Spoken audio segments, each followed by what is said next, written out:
জানৈ দকৈ পথাৰত জানৈ ঐ ধানে দাই আছিলো জানৈ ঐ ধানে দাই আছিলো জানৈ ঐ বাউলী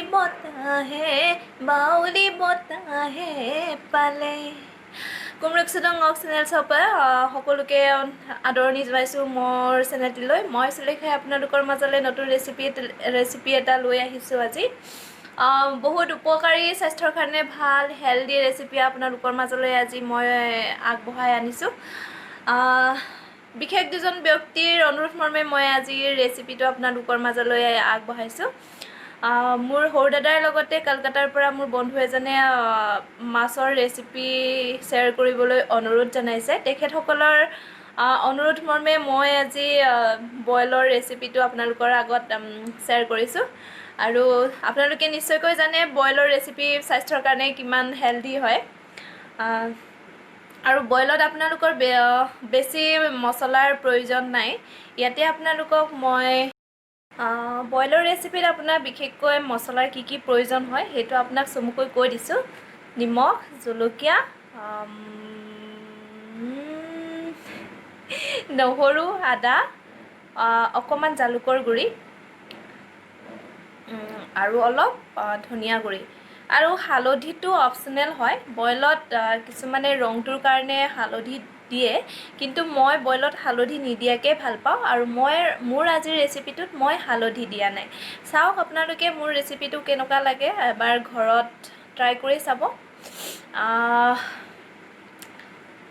বইল কিন্তু মই সঁচাই কৈছোঁ বহুত টেষ্টি লাগে খাই, আৰু মোৰ হাতৰ বহুত টেষ্টি হয়।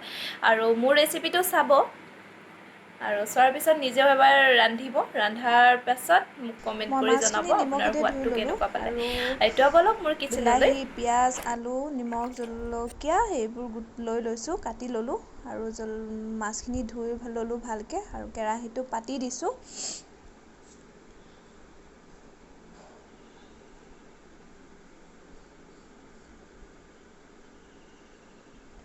কেৰাহীটো গৰম হোৱালৈকে মই ৰখি দিলোঁ অলপ।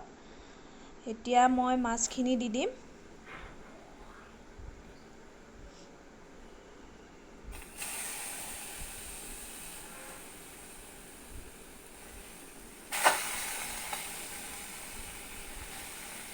মাছটো আমি আধা সিজিবলৈ এনেকৈ দিব লাগিব। ঢাকন দি দিছোঁ ইয়াতে। ইয়াতে অকণমান গেছটো মই কমাই দিম।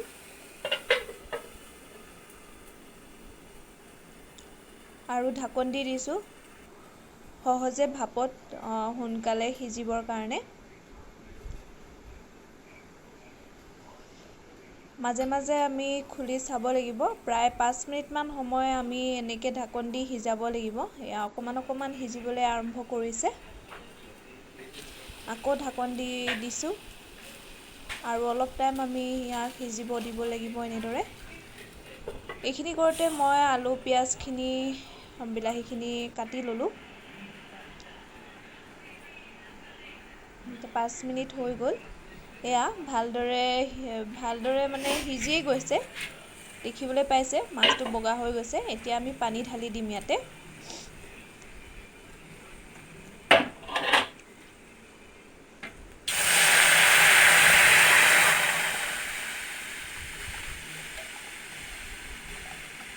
কাটি থোৱা আলুখিনিও দি দিম।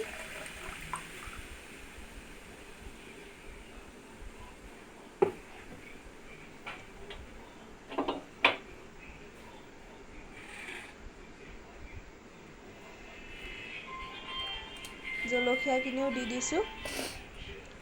আৰু এতিয়া আমি পিঁয়াজখিনিও দি দিম ইয়াতে।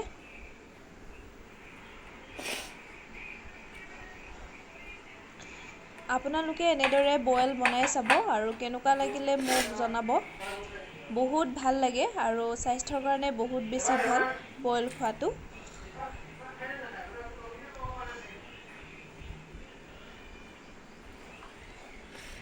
আপোনালোকে যদি এই ভিডিঅ'টো যদি চাই আছে, তেতিয়াহ'লে এটা লাইক কৰি দিব, কমেণ্ট কৰিব, আৰু ছাবস্ক্ৰাইব কৰিবলৈ নাপাহৰিব।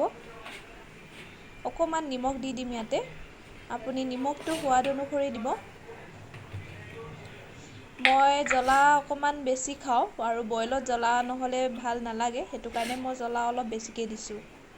এতিয়া ঢাকন দি দিছোঁ আৰু 5 মিনিটৰ কাৰণে আকৌ থৈ দিম। এতিয়া মই এই 5 মিনিট সময়খিনিত মই আদা নহৰু খুন্দি ল'ম। মই মিক্সিত দিয়া আদা নহৰু পেষ্টটো ইমান ভাল নাপাওঁ, এনেকৈ খুন্দি ল'লে বেছি ভাল পাওঁ, সেইটো কাৰণে মই গিলাচত খুন্দি লৈছোঁ।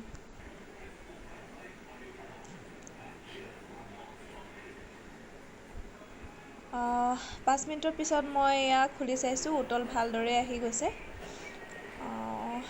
আলুখিনি ভালদৰে সিজা নাই। আলুখিনি সিজি যোৱালৈকে আকৌ ঢাকন দি মই সিজাই ল'ম।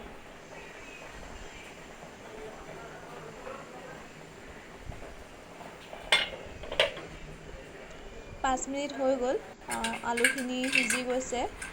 এতিয়া এবাৰ চেক কৰি ল'ম আলুখিনি সিজিছে নে নাই সিজা।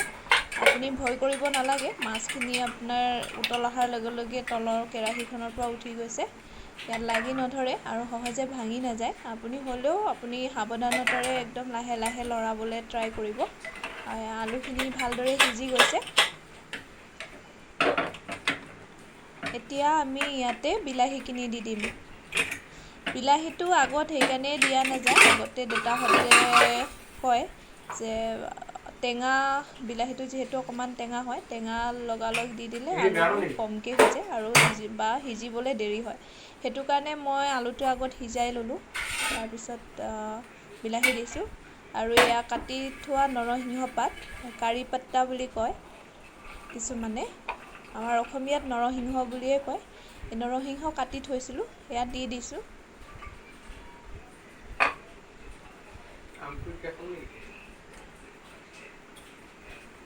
এতিয়া আমি আকৌ 10 মিনিটমান টাইম বিলাহীখিনি আৰু এই কাৰি পাত্তাখিনি, নৰসিংহখিনি সিজালৈকে আকৌ 10 মিনিটমান সময় আমি সিজাব লাগিব ঢাকন বন্ধ কৰি।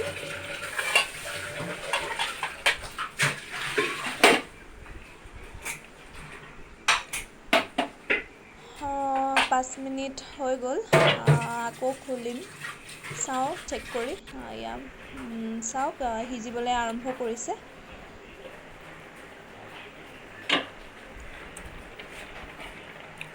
বিলাহী সিজি গৈছে।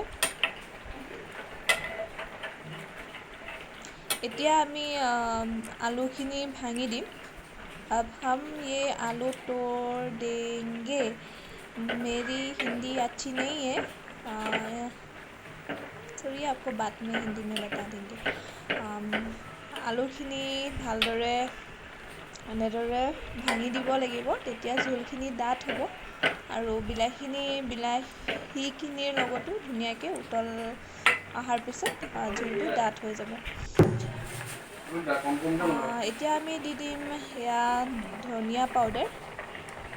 ये धनिया पाउडर दिया है और ये मतलब ब्लैक पेपर का पाउडर है।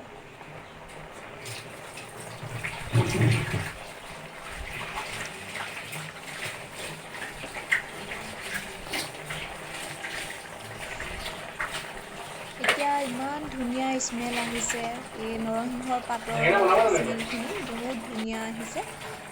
মই ঢাকন বন্ধ কৰি দিছোঁ। 5 মিনিটমান পিছত মই আকৌ ঢাকনটো খুলিলোঁ।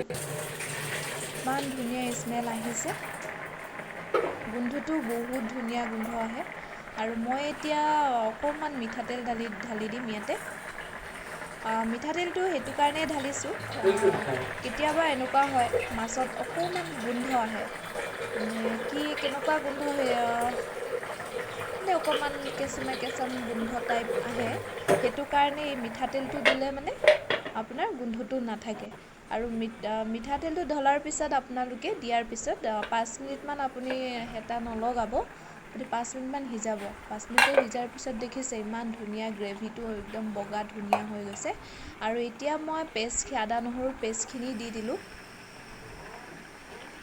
আদা নহৰুৰ পেষ্টখিনিত অকণমান পানী দি দিছিলোঁ মই।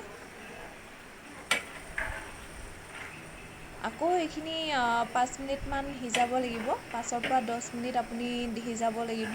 আৰু ইয়াতে আপুনি গেছটো আপুনি অকণমান মিডিয়ামত ৰাখিব, নহ'লে আপোনাৰ হাইত থ'লে জোলখিনি সোনকালে শুকাই যাব।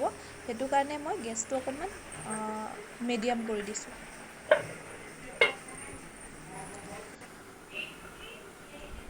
5 পৰা 10 মিনিট সিজোৱাৰ পিছত মই এয়া চাইছোঁ, গোন্ধটো ইমান ধুনীয়া লাগিছে। আদা নহৰুৰ গোন্ধ লগত আপোনাৰ বিলাহীৰ লগত আপোনাৰ সেই নৰসিংহৰ গোন্ধটো ইমান ধুনীয়া লাগিছে।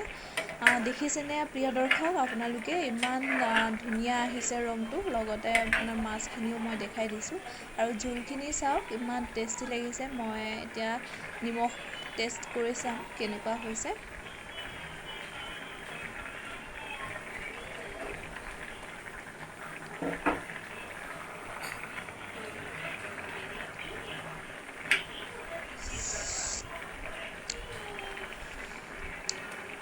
ইমান টেষ্টি হৈছে, সঁচাকৈ কৈছোঁ। আপোনালোকে যদি নিজে এবাৰ ঘৰত এইটো ৰেচিপি ট্ৰাই কৰে তেতিয়াহ'লে নিশ্চয়কৈ গম পাব ইয়াৰ টেষ্টটো কেনেকুৱা। আপোনালোকক অনুৰোধ জনাইছোঁ, আপোনালোকে এবাৰ এই ৰেচিপিটো ঘৰত বনাই চাওক আৰু মোক আপোনালোকে কমেণ্ট কৰি জনাব কেনেকুৱা পালে। আৰু এইটো হৈ গৈছে, মই নমাই দিছোঁ। এতিয়া খোৱাৰহে কথা আৰু। মই এতিয়া উলিয়াই লৈছোঁ। মই তিতাকেৰেলা বহুত বেছি ভাল পাওঁ। আৰু এই গুটিটো দেখিছে, এয়া Adipodong melawat sedaya pa, Adipodong melawat sedaya pa, Aterater dodong omrik sulaya pa, Aterater dodong omrik sulaya pa। মোৰ ৰেচিপিটো আপোনালোকে কেনেকুৱা পালে মোক কমেণ্টত জনাব। আৰু যদি আপোনালোকৰ ভিডিঅ'টো চাই ভাল লাগে তেতিয়াহ'লে লাইক, কমেণ্ট আৰু